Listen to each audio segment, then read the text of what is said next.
Je m'appelle Babacar Ndoye, membre de l'Association des menuisiers du Sénégal. Comité de pilotage de l'organisation de cette organisation. Le projet, c'est de la valorisation du secteur de l'artisanat et de rassembler les acteurs. Un.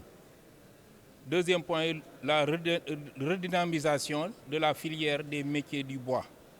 Moi, axe numéro 2. Bichitop, quelle politique de communication et quelle stratégie de commercialisation pour la filière des métiers du bois. Et donc, dans un contexte de mondialisation, il y a des artisans qui sont bénéficiés sur ces projets, mais pas tout le monde, parce qu'il y a un certain âge fixé à partir de 40 ans, 50 ans au maximum. Cet âge ne peut pas bénéficier de ce projet. L'État a programmé de demander de l'État à d'élargir, je crois que c'est de 18 ans à 30 ans, l'âge maximum pour bénéficier de cette prise. C'est possible, on souhaite qu'on augmente l'âge de cet âge pour bénéficier de ce projet. À partir de 40 ans, 50 ans, 55 ans du moins, en tant qu'un responsable, un chef d'atelier, âgé plus de 50 ans, si tu ne peux pas bénéficier de ce projet, jusqu'à présent, on ne peut pas bénéficier de cette. Parce qu'on a remarqué que l'État a trop politisé l'immobilier national.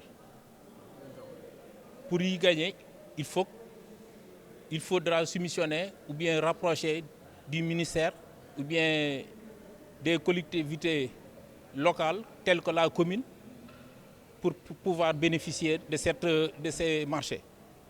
Nous, les artisans, on ne peut pas bénéficier de ces marchés parce qu'on a trop politisé ces marchés. Je tiens à remercier tous les artisans qui sont venus de toutes les régions du Sénégal, ici présents.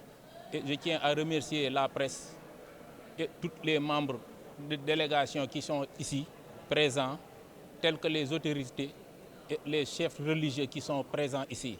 Et je vous souhaite un bon retour chez eux. Merci beaucoup. Je m'appelle Abdoulaye Fall, chef d'entreprise menuiserie bois, Cheikhoul Khadim, Saint-Louis du Sénégal, rue Ndiaye Diouf, plus précis. Vous voyez, notre secteur a subi beaucoup de difficultés et d'engrais. Parce que je peux l'appeler ça comme d'engrais. Parce que nous, il y a ce qu'on appelle gré à gré. Tu achètes un vélo en pleine rue au lieu d'aller au magasin. Nous, vous voyez le travail comme il est. Il y a plusieurs énormes de risques qui nous entourent. Côté malades mentaux, côté de santé plutôt, côté financement, côté avoir accès au logement, côté avoir un toit, côté les marchés d'envergure. Vous voyez ce que je veux dire même. Parce que cité des artisans, on n'a jamais entendu cité des artisans. Ou bien un toit pour un artisan. Or que dans les pays plus avancés, ils ont mis les plus grands ouvriers au monde.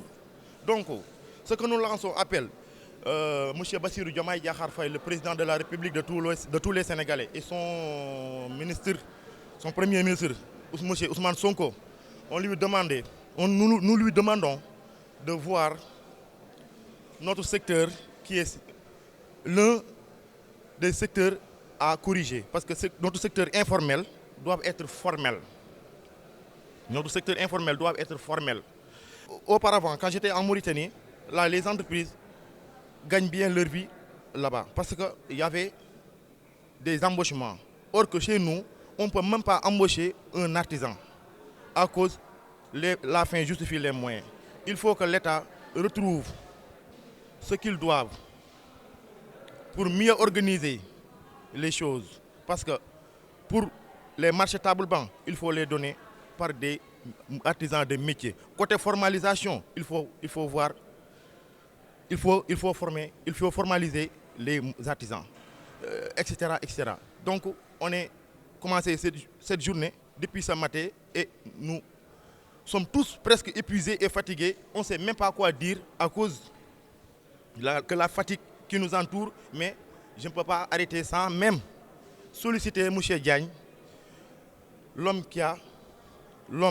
de la situation, même je peux lui dire. Parce que Diagne, c'est un artisan, un chef d'artisan. Il pouvait même rester dans son travail, mais il essaye de faire réunir les chefs d'artisans et même les apprentis pour qu'ils puissent être bénéficiaires. Donc,